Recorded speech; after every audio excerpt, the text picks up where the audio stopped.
மகிமை உண்டாவதாக. இந்த நாளிலும் எனக்கு பின்பாக நீங்கள் ஒரு சாலை செல்வதை பார்க்கலாம். There is a road behind me. Life is also a road. வாழ்க்கை என்பது ஒரு பயண பாதை தான். இதிலே நாம் அனுப்பப்படுகிறோம், இதிலே நாம் பயணிக்கிறோம். ரெண்டு பக்கம் we are sent and we are traveling. நாம் அனுப்பப்படுகிறோம், நாம் பயணிக்கிறோம். நாம் அனுப்பப்படுகிறோம் என்பதுதான் நம்முடைய வாழ்க்கையிலே தேவ திட்டம் நிறைவேறுவதாக இருக்கிறது. That is called the apostolic mandate. அப்போஸ்தல ஆணை. கிறிஸ்து தேவ சித்தம் செய்யும்படியாக அனுப்பப்பட்டார்.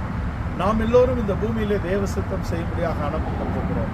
நம்முடைய வாழ்க்கையின் பாதைகள் எத்தகையதாக இருந்தாலும் நம்முடைய வாழ்க்கையின் பாதையிலே நாம் தேவனோடு பிரயாணிக்கக்கூடிய ஒரு அனுபவத்தை பெற்றுக்கொள்ள வேண்டும்.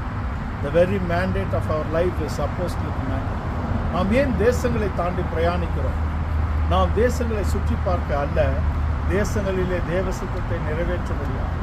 இயேசு கிறிஸ்து தன் ஜீவியத்திலே அவர் பயணித்துக் கொண்டே இருந்தார். நடைப்பயணங்களை மேற்கொண்டார், படகு பயணங்களை மேற்கொண்டார். ஏனென்றால் அவர் தேவ சித்தத்தை செய்யக்கூடிய ஒரு முக்கியத்துவம் அவருடைய வாழ்நாளிலே கொடுக்கப்பட்டிருந்தது. நமக்கும் தேவ சித்தத்தை நிறைவேற்றக்கூடிய ஒரு சாலை நமக்கு முன்பாக வைக்கப்பட்டிருக்கிறது. அதிலே நாம் அனுப்பப்பட்டிருக்கிறோம். That was the very existence of our life. நாம் இருப்பதின் நோக்கம் அதுதான். அதிலே நாம் தேவனோடு பிரயாணிக்கக்கூடிய, அவருடைய உறவிலே நிலைத்திருந்து பிரயாணிக்கக்கூடிய ஒரு அனுபவத்தை பெற்றுக்கொள்ள வேண்டும்.